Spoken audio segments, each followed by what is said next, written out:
সম্মানিত ভিউয়ার্স, ভিডিওতে যে ফলটি দেখতে পাচ্ছেন কমলা, এটা হচ্ছে চায়না মিষ্টি কমলা।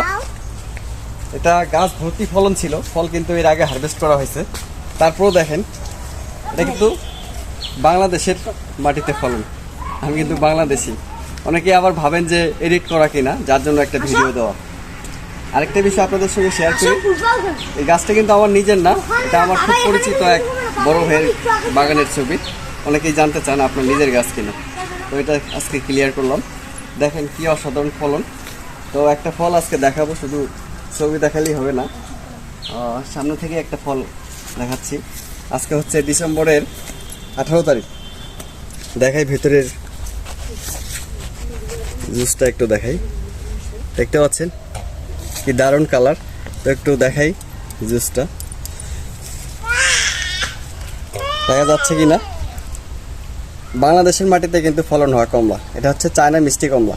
চায়না মিষ্টি কমলার এই পর্যন্ত যতগুলো জাত রয়েছে সবচেয়ে এটা ভালো জাত। এবং এটা ফলের সাইজটা দেখো, দারুণ সাইজ। এবং বেয়ারিংটা দেখো, একদম থোকায় থোকায় ফলন। এই যে এখানেও আছে, মনে হচ্ছে যে একদম আমরা চায়নাতে চলে আসছি, চায়নার একটা ফলের বাগানের ভিডিও। তো আপনারা চাইলে অলসতা না করে দ্রুত বৃক্ষরোপণ করুন পরীক্ষিত জাতগুলো, তাহলে আপনার গাছও এরকম ফলন হবে ইনশাল্লাহ। দেখো এই যে ক্লোজ করে দেখো, দেখুন কি চমৎকার ফলন।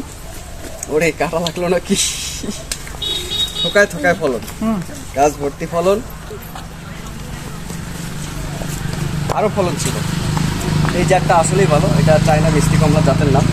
তো আপনারা চাইলে যদি জায়গা থাকে অবশ্যই এই জাতগুলো সংগ্রহ করবেন। বাংলাদেশের মাটিতে এখন সাইট্রাস ভালো হচ্ছে, কমলা মালটা সব কিছুই হচ্ছে। পড়ে গেছে কাটা দেখাই, খোসাও কিন্তু ক্লোজ করে দেখাই, একদম পাতলা। মিষ্টতা একটু খেয়ে দেখাই, দারুণ।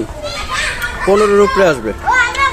20 মিটার থাকলে আপনাদের দেখাইতে পারতাম, তারপরে বলতেছি 15-র উপরে। দারুণ একটা জাত চায়না মিষ্টি কমলা। আরেকটু দেখাও, কোনো এডিট করা নয়, এটা বাংলাদেশের মাটিতে ফলন হচ্ছে।